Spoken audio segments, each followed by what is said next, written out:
सन्नाटा। और उस सन्नाटे में एक हल्की सी सांस की आवाज। कोई है वहां, कोई जो देख नहीं रहा, लेकिन सब कुछ देख रहा है। और यह कहानी वहीं से शुरू होती है, जहां डर ने पहली बार जन्म लिया था। एलिस, एक नाम जो वर्षों से आत्माओं की दुनिया के बीच संतुलन बनाए रखने की कोशिश कर रहा है। एक ऐसा नाम जिसे हम पहले से जानते हैं, लेकिन इस बार उसकी कहानी उसके बचपन तक लौटती है। 1950 के दशक का न्यू मैक्सिको, एक पुराना, अंधेरा और भयानक घर। सरकारी जेल के ठीक बगल में बना वो घर, जहां एलिस अपने माता-पिता और छोटे भाई क्रिश्चियन के साथ रहती थी। उसके पिता एक जेल गार्ड थे, सख्त, क्रूर और अंधविश्वासी। वह मानता था कि जो चीजें वह देखती है, वो सब बकवास है। लेकिन एलिस जो देखती थी, वो सिर्फ उसकी कल्पना नहीं थी। वो आत्माएं थीं, और वो दरवाजा, जो इस दुनिया और उस दुनिया के बीच खुलता था, वो सब कुछ असली था। एक रात, जब घर में अजीब घटनाएं बढ़ने लगीं, एलिस को पहली बार एक अजीब प्राणी दिखाई दिया। लंबी उंगलियों वाला, एक अंधेरे में डूबा प्राणी। उसकी सांसें बर्फ सी ठंडी थीं, और उसकी उपस्थिति से ऐसा लगता था जैसे वक्त थम गया हो। उस रात एलिस ने उस प्राणी से सामना किया, और वहीं से शुरू हुआ वो सिलसिला जिसने एलिस की जिंदगी को हमेशा के लिए बदल दिया।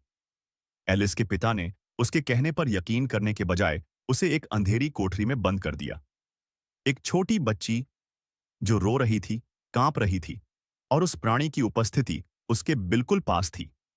लेकिन सबसे बड़ा झटका तब लगा जब उसी रात एलिस की मां की मौत हो गई। उस रहस्यमय आत्मा ने उसे छीन लिया। वक्त बीता।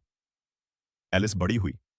उसने अपने अतीत को पीछे छोड़ने की कोशिश की, लेकिन वो घर, वो अंधेरा और वो आत्मा अब भी उसके भीतर बसी हुई थी। वर्षों बाद उसे एक कॉल आता है, कोई मदद चाहता है, और पता वही है, उसका बचपन वाला घर। एलिस कांप जाती है, लेकिन यह सिर्फ डर नहीं है, यह सामना करने की भावना है। उसने अपने दोस्तों, स्पेक्स और टक्कर के साथ वापस लौटने का फैसला किया। घर वैसा ही था। दरवाजे चुपचाप कुछ कहते थे, दीवारों से फुसफुसाहटें आती थीं। जैसे ही एलिस ने उस घर में कदम रखा, उसका अतीत उसकी आंखों के सामने दौड़ने लगा। क्रोधित पिता, रोती माँ, डरे हुए भाई, और वह दरवाजा जिसके पीछे अंधेरा सांस लेता था। वो प्राणी, कीफ फेस, लंबी, चाबी जैसी उंगलियों वाला वह दैत्य अब भी वहीं था, लेकिन अब सिर्फ डराने के लिए नहीं, बल्कि उसे रोकने के लिए। एलिस को एहसास होता है कि यह आत्मा केवल एक आत्मा नहीं, बल्कि एक कैदी थी। इसने उसकी मां की हत्या नहीं की थी, बल्कि इसके पीछे उसके पिता के भयानक राज थे। उसे पता चलता है कि उसके पिता उस घर के तहखाने में मासूम लड़कियों को कैद करके रखते थे, और कीफ फेस का काम था उन कैद की गई आत्माओं को मुक्ति दिलाना, लेकिन वह खुद भी बंधन में बंध गया था।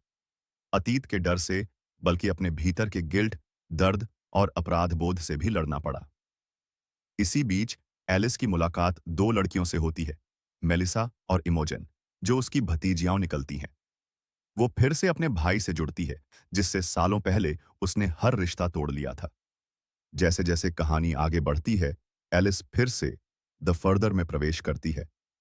आत्माओं की वह भयानक दुनिया, जहां हर चीज अंधेरे में बहती है और डर हर कोने में सांस लेता है। वहां वह कीफ फेस का सामना करती है। उसके पास एक शक्ति है, उसकी उंगलियां चाबियों जैसी हैं। वह किसी की आवाज को बंद कर सकता है, किसी के दिल को लॉक कर सकता है, और आत्माओं को बंदी बना सकता है। लेकिन एलिस हार नहीं मानती। वो अपनी मां की आत्मा से मिलती है, और उसी मां की मदद से वो कीफ फेस को हराती है।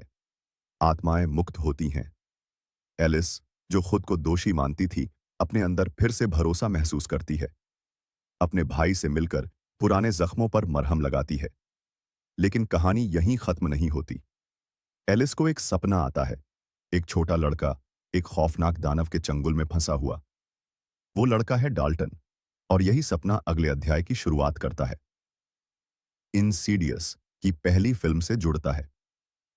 यानी यह कहानी द लास्ट की नहीं, बल्कि उस दहशत की एक शुरुआत थी जो पूरी इंसीडियस फ्रेंचाइजी को जोड़ती है।